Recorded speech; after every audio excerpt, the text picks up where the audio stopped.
तूने नजर से क्या छुआ, दिल था जो तेरा हुआ, कैसा नशा चढ़ गया, तेरी याद में खो गया। तूने नजर से क्या छुआ, दिल था जो तेरा हुआ, कैसा नशा चढ़ गया, तेरी याद में खो गया। मैं तेरे लिए जान तली में लिया, मेरी याद तेनों ना आया, तू मुझे कितना भी जाने समझ ले, किसी और दीवाना लिया। याद तेरी आए ना कभी, रह गई बातें जो ना कही, आस में जिंदगी कट रही, कभी मिले तो ये बस नहीं। तू मेरी आशिकी बन गई, मुझे एहसास होता नहीं, मैं तुझे अब बातें क्या सुनाऊं, दिला दूंगी मैं तुझको यकीन, दिला दूंगी मैं तुझको यकीन, दिखा दूंगी मैं प्यार मेरा, तुझे ले लूं मैं बाहों में, मैं उन्हें दे बातें नो हौसला। मैं तेरे लिए जान तली में लिया, मेरी याद तेनों ना आया, तू मुझे कितना भी जाने समझ ले, किसी और दीवाना लिया। याद तेरी आई ना कभी, रह गई बातें जो ना कही, आस में जिंदगी कट रही, कभी मिले। হ্যালো বন্ধুরা, তো আজ তোমাদের জন্য একটা ফ্যান্টাসি ড্রামার গল্প নিয়ে হাজির হয়েছি। তো এই ড্রামায় তোমরা দেখতে পারবে আমাদের নায়িকা তার বন্ধুকে সাথে নিয়ে বয়ফ্রেন্ডকে পাহারা দিতে যায়। তবে সেখানে গিয়ে এই দুজন কট খেয়ে যায় এবং তারা সেখানে অনেক মজার মজার কাণ্ড ঘটিয়ে বসে। বন্ধুত্ব কিভাবে ভালোবাসায় পরিণত হয় তাও তোমরা দেখতে পারবে। আশা করছি আজকের ড্রামার গল্পটি তোমাদের অনেক ভালো লাগবে। তো চলো আর দেরি না করে ড্রামার কাহিনীতে ফেরা যাক। তো আমাদের গল্পটি শুরু হয় গিনি নামের একটা স্কুল পড়ুয়া মেয়েকে দেখিয়ে। গিনিকে ওর বাবা স্কুলে ড্রপ করে দেয়। গিনি স্কুলে ঠিকভাবে প্রবেশ করে, কিন্তু সে কিছু দূর গিয়েই অনেক দ্রুত দৌড়াতে শুরু করে এবং ও সবার চোখ ফাঁকি দিয়ে স্কুলের দেয়াল থেকে লাফ দেয় আর ওর বেস্ট ফ্রেন্ড ব্যাটের গাড়িতে গিয়ে বসে পড়ে। আসলে গিনি ব্যাটের সাথে মিলে ওর বাবাকে ফলো করতে চেয়েছিল, কেননা গিনি ওর বাবাকে সন্দেহ করছিল যে ওর বাবা ওর মাকে চিট করছে। গিনি ব্যাটকে বলতে থাকে, আমি যদি দেখি আমার বাবা সত্যি সত্যি আমার মাকে চিট করছে তাহলে আমার তাকে কি বলা উচিত। তখন ব্যাট গিনিকে বলে, অত চিন্তা ভাবনা করে কোনো লাভ নেই, হতে পারে তোমার বাবা তার কাজের জন্যই দূরে কোথাও যান। কিন্তু গিনি মনে করে ওর বাবা হয়তো আশেপাশের কোনো হোটেলে গিয়েই থাকে। কিন্তু ওরা গিনির বাবাকে ফলো করতে করতে গিয়ে দেখতে পায় গিনির বাবা প্লেনে করে জিয়াং নামের একটা শহরে যাচ্ছে। তো গিনির কাছে তখন টাকা না থাকায় সে ব্যাটের কাছ থেকে কিছু টাকা ধার নেয় এবং প্লেনের টিকিট কাটে আর ব্যাটের সাথে ওর বাবার পিছন পিছন জিয়াংয়ে চলে আসে। এরপর ওরা সেখানকার একটা হোটেলে গিনির বাবার পাশেরই একটা রুম বুক করে এবং রুমের ভিতরে গিয়ে দেয়ালে কান লাগিয়ে শোনার চেষ্টা করে আসলে তার বাবা ঘরের ভিতরে কি করছে, কিন্তু সে দেয়ালের এপাশ থেকে কিছুই শুনতে পারছিল না। এরপর ব্যাট সেখানকার টিভি সরিয়ে টিভির সকেটে কান লাগিয়ে শোনার চেষ্টা করে আসলে রুমের ভিতরে কি হচ্ছে। তো ব্যাট সেখানে কিছু অন্যরকম সাউন্ড শুনতে পায়। ব্যাট তখন চাচ্ছিল না ওই সাউন্ড গিনিও শুনতে পাক, এজন্য ও গিনিকে বলে কোনোই সাউন্ড পাওয়া যাচ্ছে না। কিন্তু গিনি বুঝতে পারে ব্যাট ওকে মিথ্যে কথা বলছে, এজন্য ও সোজা গিয়ে গিনির বাবার দরজায় নক করে। কিন্তু নক করার সময় গিনির চোখে অলরেডি পানি চলে এসেছিল এবং ওর হাত অনেক কাঁপছিল। ব্যাট ওকে বারণ করে যে প্লিজ এরকমটা করো না, কিন্তু গিনি দরজায় নক করে দেয়। তো কিছুক্ষণ পর গিনির বাবা দরজা খোলেন, কিন্তু সে বাইরে কাউকেই দেখতে পায় না, কেননা ব্যাট সেখান থেকে গিনিকে নিয়ে চলে গিয়েছিল। এর পরের সিনে আমরা প্লেনের ভিতরে সিন দেখতে পাই। এখানে গিনি ভাবছিল যে আসলেও কি করবে এখন। গিনি কি তার মাকে সব সত্যিটা বলে দেবে, কিন্তু ব্যাট বলে এরকম করে কোনোই লাভ হবে না, তুমি তো জানো এটা জানতে পারলে তোমার বাবা মায়ের ডিভোর্স হয়ে যাবে, আর আমি চাই না তুমি সেই কষ্টের মুখোমুখি হও যেমনটা আমার বাবা মায়ের ডিভোর্সের পর আমি সহ্য করেছি। গিনি বলে আমার বাবা খুবই ভালো, আমার সব সময় মনে হতো সে আমাকে এবং আমার মাকে অনেক ভালোবাসেন। কাজে ব্যস্ত থাকার পরেও সে আমাদের জন্য টাইম বের করে নিত, কিন্তু আমরা জানতাম না সে আমাদের ব্যতীত চিটিং করার জন্য টাইম বের করত। আর এখন তো আমার মনে হচ্ছে সে আমাদেরকে ভালোবাসে কি না। তো এটা শুনে ব্যাট গিনির হাত ধরে বলে, আমি জানি না তোমাকে কে ভালোবাসে কি না, তবে আমি সত্যি সত্যি তোমাকে অনেক ভালোবাসি আর আমি সব সময় তোমার সাথেই থাকতে চাই। এ কথা শুনে গিনি ইমোশনাল হয়ে ব্যাটকে গিয়ে জড়িয়ে ধরে। কিন্তু কিছু সময় পর সে বুঝতে পারে ব্যাট আসলে তাকে কোন ধরনের ভালোবাসার কথা বোঝাতে চেয়েছে। এটা বুঝতে পেরে ব্যাট অনেক ভয় পেয়ে যায় এবং ওকে ছেড়ে দিতে চায়। তবে গিনি ওকে শক্ত করে ধরে আর সে ব্যাটকে ছাড়তেই চাইছিল না। তখন ব্যাট বলে, আরে আমরা দুজন খুবই ভালো বন্ধু এবং আমরা একজন আরেকজনের সাথে সব কথাই শেয়ার করতে পারি। এরপর ও গিনিকে বোঝানোর চেষ্টা করে, দেখো বন্ধু থাকাই সব থেকে ভালো, কারণ এতে পজিটিভনেস থাকে না, এতে কারো ভিতরেই কোনো ভয় থাকে না, টেনশন থাকে না, আর তার থেকে বড় কথা হলো এখানে ব্রেকআপ হওয়ার কোনো প্রশ্নই ওঠে না। এটা শুনে গিনি অন্য একটা সিটে গিয়ে বসে পড়ে। এরপর আমাদেরকে কিছুদিন পরে সিন দেখানো হয়। গিনি একদিন ব্যাটের কাছে এসে বলে, আমি লুসকে ডেট করছি। তবে এই কথা শোনা মাত্রই ব্যাটের অনেক খারাপ লাগে। তাই ও গিনিকে জিজ্ঞাসা করে, লুস এমন কি করে দিয়েছে যে তুমি ওকে ভালোবেসে ফেলেছো? এতে গিনি বলে, এটা সিক্রেট, এটা কাউকেই বলতে পারবো না। তখন ব্যাট বলে, আচ্ছা বয়ফ্রেন্ড হয়ে গিয়েছে তাই তুমি ওই কথা কাউকেই বলতে পারবে না। কিন্তু এই কথাটা গিনি তেমনটা কানে তোলে না এবং সে লুইসের কাছে চলে যায়। তবে এটা দেখে ব্যাটের অনেকটা জেলাস ফিল হয় এবং সে মনে মনে ভাবতে থাকে সে যে গিটারটা তার হাতে নিয়ে লুইসের মাথার পরে জোরে একটা বাড়ি দিবে, কিন্তু সে তার ফিলিংস নিজের ভিতরে আটকে রাখে। এরপর আমাদের 2019 সালের সিন দেখানো হয়। সেখানে একটা বিয়েতে গিনি গান গাইছিল আর ব্যাট কিছু ছেলেদের সাথে দাঁড়িয়ে গল্প করছিল। ব্যাট আসলে গিনি এবং তার গল্প করছিল যে সে গিনিকে বলেছিল ফ্রেন্ড হয়ে থাকাটাই সবচেয়ে বেটার। কিন্তু যখনই আমি গিনিকে আরেকটি ছেলের সাথে দেখেছি তখনই আমার মাথায় আগুন ধরে গিয়েছে। তখন ব্যাটের বন্ধুরা বলে, ওই মেয়েটা আসলে খুবই সুন্দর, তুমি ওর ফ্রেন্ড হয়ে খুবই ভুল কাজ করেছো।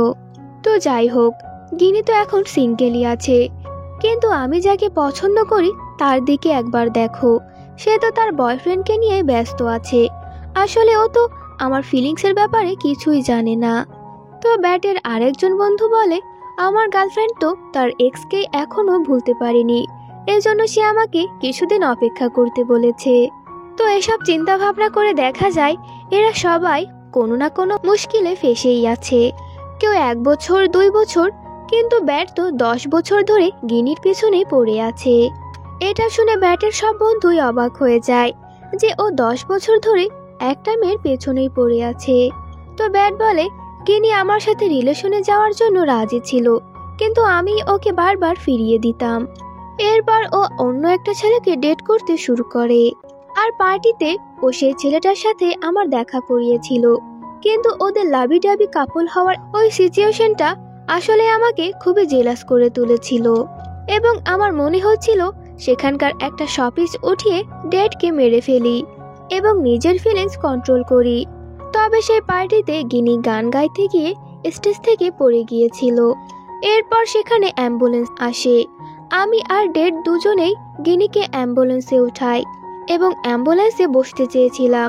তবে সেখানে একটা লোক বলে, আমাদের দুজনের ভিতর থেকে শুধু একজনই গিনির সাথে যেতে পারবে। আর সেখানে আমরা দুজনই গিনির সাথে যেতে রাজি ছিলাম, কারণ আমরা দুজনই গিনিকে ভালোবাসতাম। এজন্য আমাদের ভিতর থেকে কেউ সরে যেতে রাজি ছিলাম না। তবে তখন গিনি উঠে আমাকে বলতে লাগলো, ব্যাট তুমি গিয়ে পার্টি এনজয় করো, আর ড্যাড তুমি চলো আমার সাথে হসপিটালে। আর ড্যাড আমার চোখের সামনেই গিনির সাথে তার হাত ধরে সেখান থেকে চলে গেল আর আমি শুধু আমার মুখটা ছোট করেই সেখানে দাঁড়িয়েছিলাম। এরপর থেকে আমার জীবনটা ফ্রেন্ড রোলে ফেসে গেল। এরপর ব্যাটের সব বন্ধুরাই তার কথায় সায় দেয় যে হ্যাঁ, আমরা ওদের কাছে থেকেও অনেকটা দূরে চলে গিয়েছি। আমাদের গার্লফ্রেন্ডরা তাদের বয়ফ্রেন্ডের সাথে ঝগড়া করে আমাদের কাছে এসে তাদের নামে নালিশ করে। প্রত্যেক দিন রাতে ঘুমোতে যাওয়ার আগে আমাদেরকে গুড নাইট বলে ঘুমাতে চায়। আসলে তারা আমাদের সাথে অনেক বেশি কমফর্ট ফিল করে, কিন্তু ওরা কখনোই আমাদেরকে চুজ করে না। এই ফ্রেন্ড রোল এক রকমের জেল, এখানে আমরা অনেক কষ্টেই থাকি। এরপর ব্যাট এবং তার কিছুক্ষণ আগে পরিচিত হওয়া বন্ধুরা চিয়ার্স করে বলে, অনেক হয়েছে, এখন আমরা ভাইয়া নয় সাইয়া হব। এরপর সিন আবারও পাস্টে চলে যায়। ব্যাট একটা মেয়ের সাথে মিয়ানমারে ঘুরতে গিয়েছিল, তো সেখানে ওর কাছে গিন্নির একটা কল আসে। তখন ও ফোনটা পিক আপ করতে একটু দূরে যায়। সেখানে গিনি ওকে বলেছিল, আমার অনেক বমি হচ্ছে, তার উপর আবার আমার কিছুদিন ধরে পিরিয়ড হচ্ছে না, আমার মনে হয় আমি প্রেগনেন্ট। এটা শুনে ব্যাটের অবস্থা অনেক খারাপ হয়ে যায় আর জিজ্ঞাসা করে, তুমি এখন কোথায়? গিনি বলে, আমি মালয়েশিয়ায়, তুমি কি এখানে আসতে পারবে? কিন্তু ব্যাট বলে, আমি তো এখন মিয়ানমারে, আমি কি করে আসব? কিন্তু তারপর দেখা যায় ব্যাট গিনির কাছে পৌঁছে যায় এবং ও গিনিকে জিজ্ঞাসা করে, তুমি তোমার প্রেগনেন্সির ব্যাপারে তোমার বাবাকে বলেছো কি না? তো গিনি বলে, না, আমি তাকে কিছুই বলিনি, আর এখন আমি প্রেগনেন্সি টেস্ট করব। গিনি ওয়াশরুমে যায় এবং ব্যাট কান লাগিয়ে গিনির আওয়াজ শোনার চেষ্টা করে যে কান্নার আর হাসার কোনো আওয়াজ আসছে কি। এরপর গিনি ওয়াশরুম থেকে বেরিয়ে সিরিয়াস মুড নিয়ে দাঁড়িয়ে থাকে। তখন ব্যাট বলে, কি হয়েছে? গিনি কিছু না বললে সে নিজেই চেক করতে থাকে। তখন গিনি বলে ওঠে, আমি প্রেগনেন্ট না। তো ব্যাট বলে, তাহলে তোমার বমি হয়েছিল কেন? তখন গিনি বলতে থাকে, তুমি তো ডেটের ব্যাপারে সবকিছুই জানো, ডেট গান রেকর্ড করায় আর আমি ওর ম্যানেজার, এজন্য আমাদের দুজনকেই একসাথে ট্রাভেল করতে হয়। কিন্তু সেদিন আমি পড়ে গিয়ে পায়ে যে ব্যথা পেয়েছিলাম, আমি এখনো পুরোপুরিভাবে রিকভার হয়নি, এজন্য আমাকে রেস্ট করতে বলে ডেট এবার একাই চলে গিয়েছে। ও ভিন্ন ভিন্ন দেশে গিয়ে সুন্দরী সুন্দরী সিঙ্গারদের সাথে দেখা করে এবং তাদের সং রেকর্ড করায়। তবে আমার মনে হচ্ছে সবার সাথেই ও ফ্লার্ট করে, আর আমার অনেক সন্দেহ হয়েছিল। তাই ব্যাট যখন ইন্দোনেশিয়ায় ছিল, আমি ওকে ফলো করার জন্য সেখানে চলে গিয়েছিলাম। সেখানে ও আমাকে একটা কাপল ওয়াচ গিফট করেছিল, যেটা দেখে আমি অনেকই খুশি হয়ে গিয়েছিলাম। আজ না তো আমার বার্থডে আর না তো কোনো স্পেশাল দিন, তো আমাকে এই ওয়াচ কেন গিফট করলো? ডেট কি এমন কিছু করেছে যার জন্য ওর নিজের উপরে গিল্টি ফিল হচ্ছে, নাকি ও আমার থেকে কিছু লুকাতে চাইছে? এরপর আমি লুকিয়ে ডেটের ফোনও চেক করি, কিন্তু সেখানে আমি উল্টোপাল্টা কিছুই দেখতে পাইনি। এরপর আমি ওর ওয়ালেট চেক করি, সেখানে আমি মালয়েশিয়ার একটা রেস্টুরেন্টের রিসিপ্ট পাই। এটা শুনে ব্যাটের অনেক রাগ হয়। সে বলে, আমার তো মনে হয়েছিল তুমি হয়তো সেখানে অন্য কিছুই পেয়ে গিয়েছো, তুমি একটা রেস্টুরেন্টের রিসিপ্টের জন্য মালয়েশিয়া চলে এসেছো, তুমি কি কোনো বিলিয়নের মেয়ে নাকি? গিনি বলে, আমি আমার নিজের ইনকাম করা টাকা দিয়ে চলি, আমার ইচ্ছে হলে আমি এই টাকায় আগুন লাগিয়ে দেব, তাতে তোমার কি? তুমি চুপচাপ এটাই লক্ষ্য করো যে ও এখানে কি কি অর্ডার করেছিল। এখান থেকে প্রায় অনেক খাবারই ডেট খায় না, তবে এখানকার এই এক্সপেন্সিভ খাবার কে খেলো? এরপরে সিনে গিনি ব্যাটের সাথে ওই রেস্টুরেন্টে চলে আসে, যে রেস্টুরেন্টের রিসিপ্ট ও ডেটের ওয়ালেট থেকে পেয়েছিল। গিনি তখন ব্যাটকে বলে, আমার মনে হয় নিশ্চয় ডেট এখানে সিঙ্গার জয়ের সাথে এসেছিল, কেননা জয় আমার থেকে অনেক কিউট। গিনি তখন জয়ের একটা ফটো ব্যাটকে দেখায়। ব্যাট বলে, হ্যাঁ, এই মেয়েটি তো অনেক সুন্দর। এরপর গিনি একজন ওয়েট্রেসকে জিজ্ঞাসা করে, আপনি কি জানেন সিঙ্গার জয় কি এখানে আসা যাওয়া করে, আর তিনি এখানে ঠিক কবে আসবেন? তখন ওয়েট্রেসরা নিজেদের ভিতরেই কথাবার্তা বলতে থাকে যে আসলে সিঙ্গার জয় এখানে এসেছিল কি না। এটা নিয়ে ওরা নিজেরাই কনফিউজ ছিল, এজন্য গিনি ওদেরকে যেতে বলে। তখন ও ব্যাটকে বলে, আমার মনে হয় ডেট জয়ের সাথে এখানে এসেছিল। এতে ব্যাট বলে, আসতে পারে, হয়তো দুজনে নর্মাল ডিনার করতে। এরপর নিজেরা হয়তো তাদের রাস্তায় চলে গিয়েছে, তোমার উচিত নিজের বয়ফ্রেন্ডের উপর বিশ্বাস রাখা। তখন গিনি বলে, এত সুন্দর রেস্টুরেন্ট, তার উপর রোমান্টিক মিউজিক বাজছে, সুস্বাদু খাবার, তার উপর আবার সামনে সুন্দরী মেয়ে বসে আছে, ঠিক এই মুহূর্তে যে কারো ফিলিংসই চেঞ্জ হয়ে যাবে। বলো আমি ঠিক বলছি কিনা? ঠিক এই ব্যাপারটা ব্যাটেরও তখন ফিল হতে শুরু করে। সে কিছুক্ষণের জন্য পুরো চুপ হয়ে যায়, কিন্তু তখন সে গিনির রাগ কমানোর জন্য নিজে ডেটের অ্যাক্টিং করতে থাকে। সে ফোন উঠিয়ে বলতে থাকে, হ্যালো গিনি, আমার সুন্দরী গার্লফ্রেন্ড, আমি কিছুক্ষণ পরই তোমার কাছে আসছি। তারপর সে আবারও বলে, সরি জয়ী, আমার এখনই যেতে হবে, কারণ আমার সুন্দরী গার্লফ্রেন্ড আমার জন্য অপেক্ষা করছে।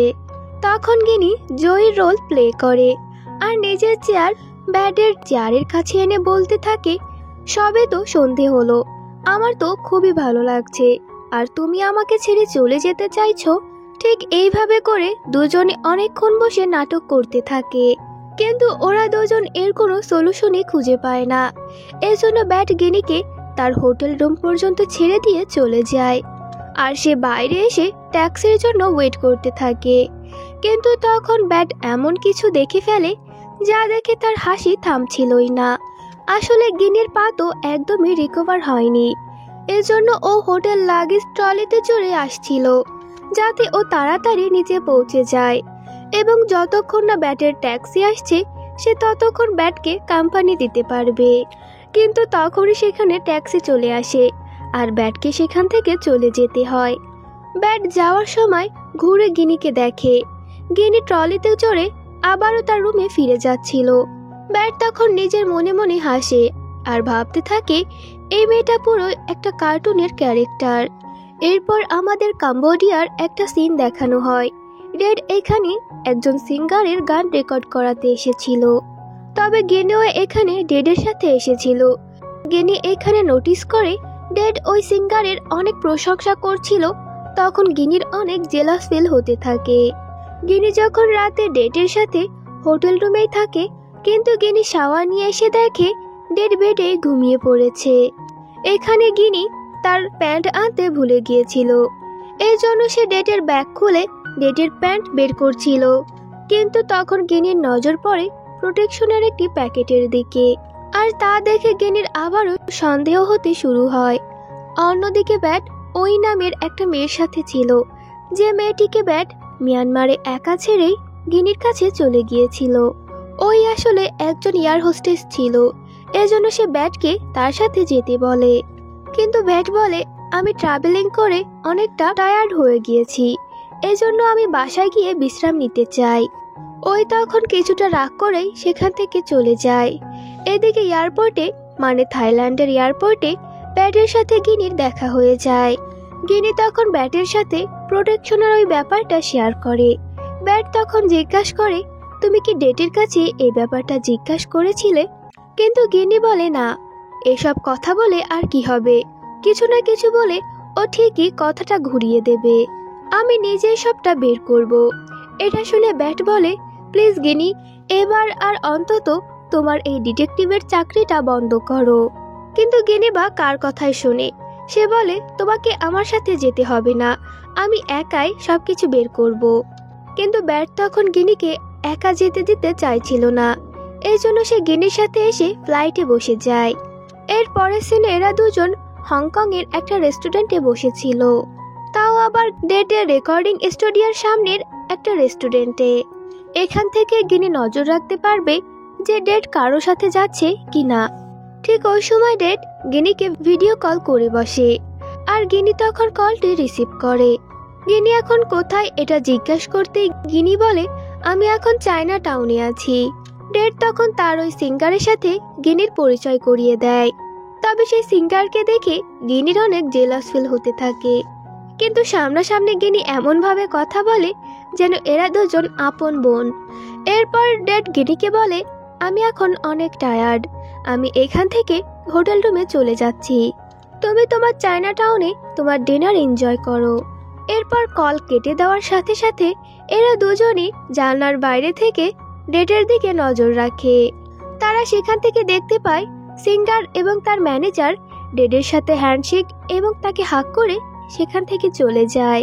ডেট সেখানে দাঁড়িয়ে তার ট্যাক্সির জন্য অপেক্ষা করছিল, কিন্তু ভিতরের এই দুজন জানতই না যে সিঙ্গার এবং তার ম্যানেজার ওদের ওই রেস্টুরেন্টে চলে আসবে, যেখানে গিনি ব্যাটের সাথে বসেছিল। তবে গিনি এখনো জানলার বাইরে থেকে ডেটের দিকে নজর রাখছিল। ডেটের সাথে একটা মেয়েকে যেতে দেখে গিনিও আরেকটি ট্যাক্সি নিয়ে ডেটের সেই হোটেলে চলে যায়, যে হোটেলে ডেট থাকতো। কিন্তু ওরা ওখানে 2-3 ঘন্টা বসে থাকে, কিন্তু তখনও ডেট সেখানে এসে পৌঁছায় না। গিনির তখন ডেটের জন্য অনেক চিন্তা হচ্ছিল, এজন্য সে ডেটকে বারবার কল করতে থাকে। কিন্তু ডেট যখন গিনির ফোন পিক আপ না করে, তখন ব্যাট গিনিকে নিজের ফোন দেয় আর বলে এই ফোনটা দিয়ে একবার ট্রাই করো। কিন্তু ব্যাটের ফোন দিয়ে ফোন করার সাথে সাথেই ডেট ফোনটা রিসিভ করে নেয়। এই ব্যাপারটি দেখে গিনি একদম শকড হয়ে যায়, মানে ডেট জেনে বুঝে গিনির ফোন ইগনোর করছিল। কিন্তু ব্যাট তখন গিনিকে এত হার্টব্রোকেন দেখতে চাচ্ছিল না, এজন্য সে গিনিকে কমফর্ট করার চেষ্টা করতে থাকে। ব্যাট তখন বলতে থাকে হতে পারে ডেটের সাথে তার একজন ফ্রেন্ড আছে, এরা দুজন মিলে হয়তো কোথাও ডিনারে গিয়েছে, অথবা ডেট হয়তো ড্রিঙ্কস করে নিয়েছে, এর জন্য সে হোটেল পর্যন্ত পৌঁছাতে পারেনি। যে কোনো ঘটনায় ঘটতে পারে, তুমি এত নেগেটিভ কেন ভাবছো? তবে গিনি তখনও অনেক আপসেট ছিল, তবে সে একা একা থাকতে চাইছিল না। এর জন্য সে ব্যাটকে জিজ্ঞাসা করে তোমার নেক্সট ফ্লাইট ঠিক কখন? আসলে ব্যাটও একজন কেবিন ক্রু ছিল, তাই সে বলে এরপরের ফ্লাইট কারাবি। গিনি তখন ব্যাটকে বলে বসে কিছুদিনের জন্য তুমি আমাকে নিজের সাথে রেখে দাও। এতে ব্যাটও রাজি হয়ে যায়। গিনি আসলে এখানে ঘুমাতে, খেতে এবং ব্যাটের সাথে বকবক করতে এসেছিল, কিন্তু ব্যাট গিনির এই হাল দেখে একদমই খুশি ছিল না। ব্যাট গিনিকে তার সাথে কারাবির একটা মন্দিরে নিয়ে যায়। এরপর তারা দুজন মিলে ট্রেকিংয়েও চলে যায়। সেখানে গিয়ে এরা দুজন ডিসকাস করে যে মন্দিরে গিয়ে প্রে করে তারা দুজন কি চেয়েছে। ব্যাট তখন বলে আমি বলেছি আমরা দুজন যেন সারা জীবন এভাবেই থাকি। তখন গিনি বলে ওঠে তুমি কি প্রে করেছো এটা অন্যকে বলে দিলে সেটা কখনোই পূরণ হয় না। ওদিকে গিনি বলে আমি প্রে করেছি তুমি প্লে বয় হওয়াটা ছেড়ে দাও, না জানি তুমি কত মেয়ের হৃদয় ভেঙেছো। তখন ব্যাট বলে তুমিও আমাকে বলে দিয়েছো, এখন তোমারও উইশ পূরণ হবে না। এরপর গিনি বলে তোমার জন্য গুড নিউজ যে আমি তোমার গার্লফ্রেন্ড নই, না হলে সারাদিন আমি তোমার ফোন চেক করতে থাকতাম, আর তোমার ফোনে তো না জানি কত মেয়ের মেসেজ আসতো। ব্যাট তখন বলে দেয় কোনো মেয়েরই মেসেজ আসে না, বিশ্বাস না হলে চেক করে দেখো। গিনি ওর ফোন চেক করে আর সত্যি সত্যি সেখানে ও কোনো মেয়েরই মেসেজ পায় না। এরপর এরা দুজন মিলে হোটেল রুমের দিকে রওনা দিয়েছিল। তখন গিনির কাছে ডেটের কল আসে। গিনি তখন ব্যাটকে স্কুটি থামাতে বলে, কিন্তু তখন এদের খেয়াল ছিল না যে সামনে একটা বানর আছে। ব্যাট তখন কোনো রকমে স্কুটি থামায়। গিনি তখন স্কুটি থেকে নেমে জঙ্গলের দিকে দৌড়াতে শুরু করে। ব্যাট তখন গিনিকে থামতে বলে, গিনি না থামলে ব্যাট তখন স্কুটি জোরে চালাতে শুরু করে। তখন ও পেছন থেকে গিনির আওয়াজ শুনতে পায়।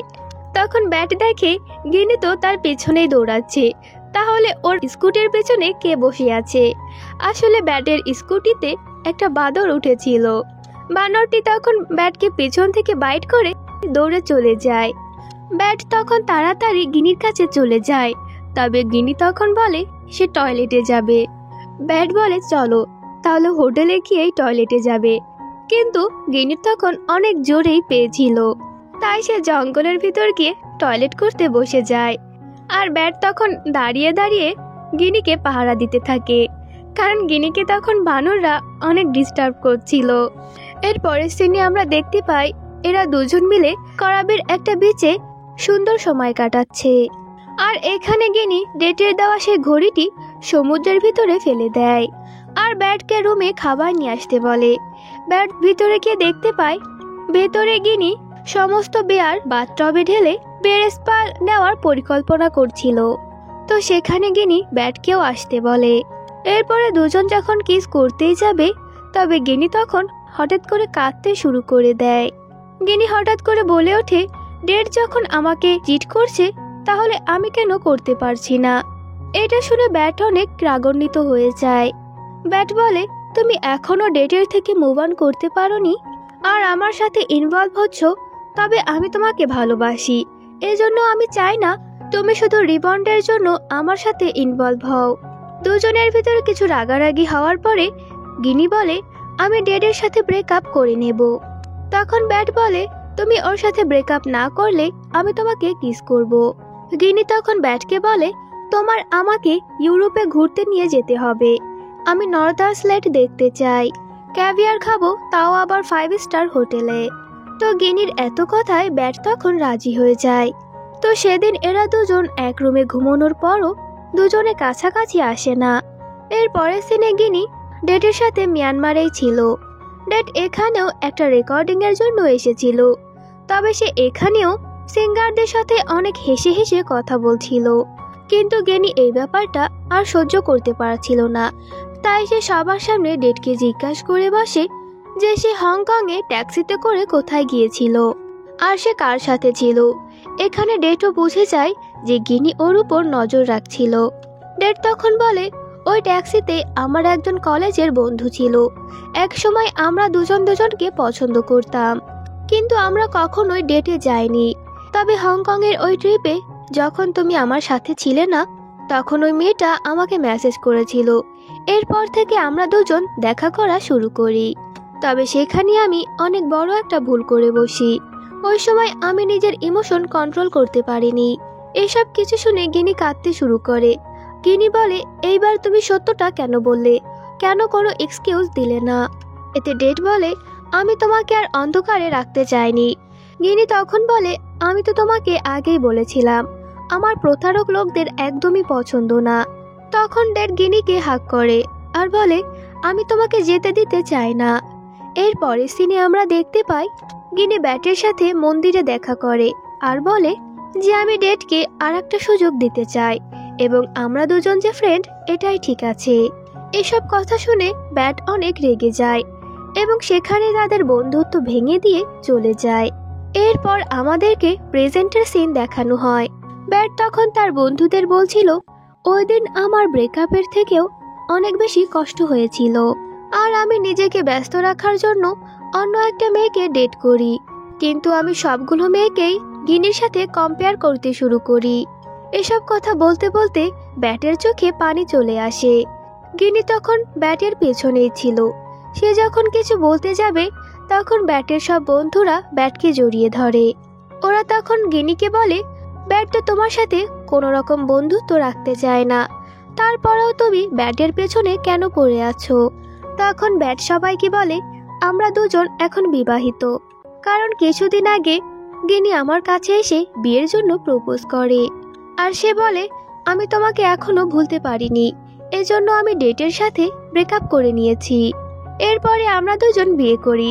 আর এই হ্যাপি এন্ডিং এর কথা শুনে ব্যাটের সব বন্ধুরা অনেক খুশি হয়ে যায় এবং তাদের মনেও একটা আশা জাগে যে তাদের ফ্রেন্ডশিপও একটা রিলেশনশিপে পরিণত হতে পারে। আর এখানেই আমাদের এই মুভিটির হ্যাপি এন্ডিং হয়ে যায়। তো বন্ধুরা, এই গল্পটি তোমাদের কেমন লাগলো অবশ্যই আমাকে কমেন্ট করে জানাবে।